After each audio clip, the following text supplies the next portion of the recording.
A king ruled a distant land. Beside him, a beloved queen. Her heart ached for a child. One day she sewed by the window. A bird startled her, she pricked her finger. A drop of blood fell on the snow. She wished for a daughter, with skin white as snow, lips red as blood, and hair black as ebony. As she wished, magic swirled. A queen gives birth, named Snow White. But she dies giving birth to Snow White. King marries new queen. She owns a magic mirror that speaks the truth.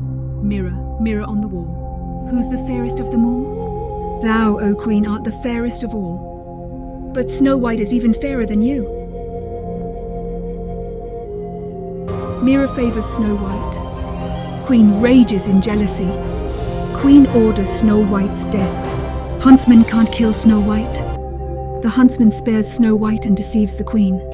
Lost, Snow White runs into the forest. Snow White was alone in the great forest, and she began to run. Snow White found a small house and went inside. She eats a bit from each plate and drinks a bit of milk. Tired, she falls asleep on one of the beds. After dark, the 7 dwarfs returned home. The dwarfs discover the changes in their home. They find Snow White sleeping on one of their beds. They were amazed at her beauty. Snow White woke and introduced herself.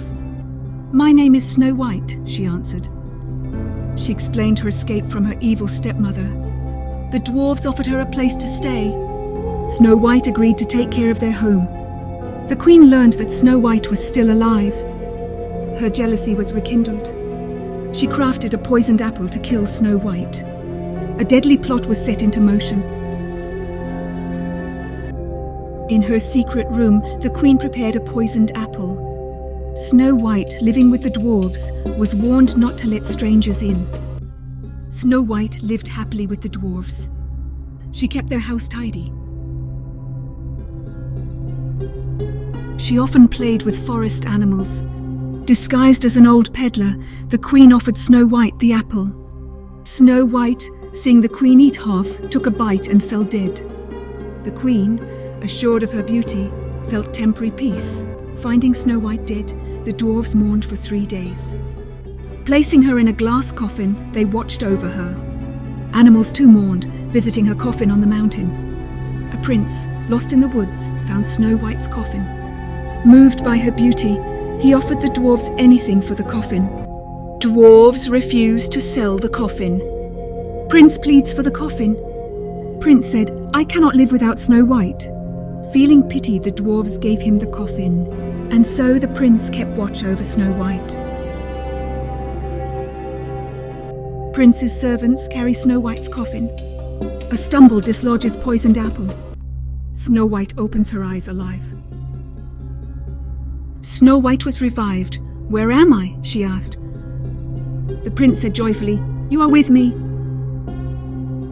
Snow White revives and questions her whereabouts. Prince joyfully welcomes Snow White. Prince confesses his love, proposes marriage. Snow White accepts.